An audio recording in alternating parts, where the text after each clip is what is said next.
and that they couldn't enter the camp. It doesn't say angels. It said it this way in this version. The hill was covered with fiery horses and flaming chariots all around Elisha. God had a plan for Israel. God had a plan for Elisha. It was not his time to go. So God protected him with his fiery ones. Well, that was a long time ago. Does anything like that happen today? Let me tell you another story. Again, I saw the witness interviewed on this. A little village in Israel right before the War of Independence. Late at night, a bunch of Arab guys in the region had decided to raid a certain village, kill everybody, take the women, and steal all the stuff. Terrorism is nothing new. Piracy, bad guys, nothing new. Everybody's sleeping, as the account was told, except the rabbi was kind of dozing and studying, and he heard a dog bark. He went to peek out the window. Well, let me tell you what happened before the dog barked, as the story is brought down. These guys snuck up on the village in the middle of the night, but the route they chose to attack the village, there were a bunch of big guys standing there guarding the village. So they went from another angle, and there were a bunch of big guys there guarding the village. So they went from a third angle, and there were a bunch of big guys there guarding the village. Now, I don't know. You don't have to have the brain of a brain surgeon to know they got a bunch of guards guarding the village. I'm leaving. We thought we'd sneak in the middle of the night. Nobody'd know. We'd do it. I'm leaving. They look for another approach. They find a fourth approach. The dog barks. The rabbi looks out the window. He sees this group of men approaching. He's just about ready to sound the alarm when these huge giant men with flaming swords stop these guys. They turn tail and run. Sound familiar?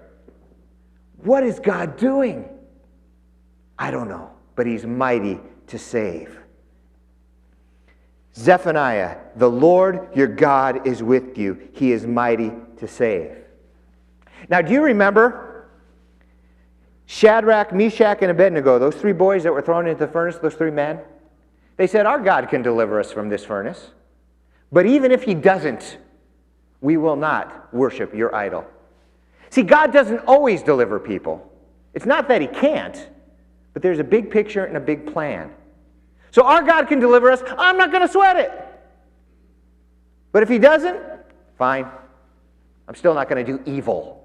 I'm going to do what's right, and I'm going to worship God and God alone. God promised he would never allow Israel to be annihilated. He did not promise he would protect every Israeli and their lives. But sometimes you get blessed. You know, Israel is a land of magic. It's the magic kingdom. I know Walt Disney stole that, didn't he? Strange things happen in Israel all the time. I was there for the first time just a few years ago. I say for the first time because I'm going back. It's an amazing place. I can't wait to go back. I'm flirting with the idea of 3 years. In 3 years. My wife will be done with nursing school. She'll have put in her first year. We'll have some vacation time. Start saving your pennies if you want to join us. Not promising. I'm checking into it. 3 years. So anyway, I'm in Israel, and I'm by myself with a map, walking around Jerusalem. It's a tourist map. I figure I'm grown up. I can do this. And I had certain spots on it that I wanted to see. And one of the top was the Garden of Gethsemane. I wanted to go there. So I see it on my map. I'm walking outside the old city, looking at my map thinking it should be right there. It's not there. I come up to a couple of Israelis in my atrocious, broken, no good white boy English, Hebrew. I try to ask them where it is, and they're looking at me like I'm insane. I can't find it. I turn around, I go do something else. I figure I'll try again tomorrow. So I went and saw some other cool stuff that day. I go walking again tomorrow. For some reason, I'm able to find it. Weird, huh? I guess, well, see, it wasn't a topographical map, and Israel's very hilly. It was actually not right there. It was across the street, down the valley, up the other side to the Mount of Olives. It was a stone's throw away, but it didn't look like that on the map. You know what I'm saying? So anyway, I found it that day, and I'm walking in the Garden of the Gethsemane, and it's cool. They got this little plot marked off with these trees in there that are thousands of years old, trees that Jesus himself might have touched, and it's just cool. And while I'm walking through the garden, a little tour comes through, And I see a guy leading the tour that looks awfully familiar. And I go up to him and said, "You look familiar to me. Do I know you?" And he says, "No, I don't know you." He said, "Have you ever been to America?" He's an Israeli. "Have you ever been to America?" Yeah, I've been to America, but you don't know me." He said, "It was a long time ago." I said, "When?" He said, "It was a long time ago, like 20 years ago." I said, "That's when I think I know you from." He said, "Were you in New York?" And now he stops and he looks at me. "Yes." "Were you with Jews for Jesus passing out tracts?" "Yes." "I was your team leader." We shook hands, we exchanged email addresses. We hadn't seen each other in 20 years. I run into him the day I'm accidentally in the Garden of Gethsemane when he just happens to be leading a tour there. What are the odds? It gets better. I'm on cloud 9 thinking, how cool is this? I run into this guy I haven't seen in over 20 years. I'm walking to my next site. I got my map out. I'm trying to figure out where I'm going. Lost as always.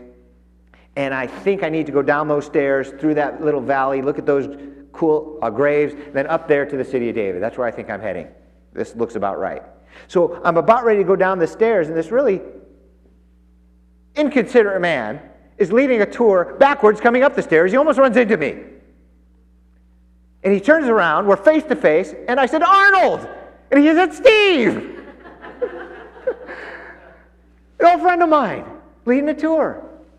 I said, "I can't believe I run into you. What are the odds?" He said, "That kind of stuff happens in Israel all the time." I said, "But you're the second person I've run into. I got to get your picture." So I get a picture next to him, standing with the Golden Gate in the background. Cool picture. And now I'm on cloud 9. I'm thinking, okay, the rapture's going to happen now or something. It's the end of the days. God's doing something. And so I'm heading to my third location. And all this is within maybe a mile, maybe an hour and a half or something. I'm heading over to my third location, and I see a bus parked at the entrance of this site. Very developed site, and the bus said Moody Bible Institute. That's interesting, because I went to Moody Bible Institute. So what are the odds of me seeing somebody on that bus I know? I mean, this is 20-some-odd years ago. What the heck, I'll go on the bus. I went on the bus, I said, "Hi, I just saw your bus. I used to go to this school like a bazillion years ago. I wanted to say hi, and on the odd chance that there was somebody here I know. Who's leading your tour?" "Michael." "Michael? Michael Rydell?" I'm like, "Yeah, Michael Rydell. Like, he's here." "No way! He is." So I turn around to get off the bus and I run into him. Third guy, within a mile and an hour and a half of somebody I know, my only time ever in Israel. It's a magical place. Weird things happen there all the time. Well, I'm about done. I want to share a couple of promises with you from Scripture. First one, I think I've driven home. God promises to protect Israel. They will never perish. Listen to what Jeremiah 46:28 says. "Do not fear, O Jacob my servant, for I am with you, declares the Lord. Though I completely destroy all the nations among which I scatter you, I will not completely destroy you. I will discipline you, but only with justice." God says, as long as there's humans on the planet, Israel will be amongst those humans. That's a mighty promise. Now you look back to Egypt, and you look back to Babylonia, and you look back to Hitler, and you look back to 1948 and to 1973 and to last December. Everybody wants to destroy the Jews. Nothing's ever changed. And it's not going to happen. It can't happen because God has promised to preserve them. Can it get bad and ugly for them? Sure. But they will never be totally annihilated. And they're the only people group I'm aware of that people have tried to totally annihilate from nation to nation for over 3,000 years. And yet, lo and behold, they're still there. It's an amazing thing. God is true to his promise. You understand? God is true to his promise, which is important because he promised Israel they would never perish. He's got a promise for you too. And it's backed up on a good track record. Listen to this promise. You know it. You've got it memorized. John 3:16. God loved the world so much that he gave his only Son, that whoever believes in him will not perish, but have everlasting life.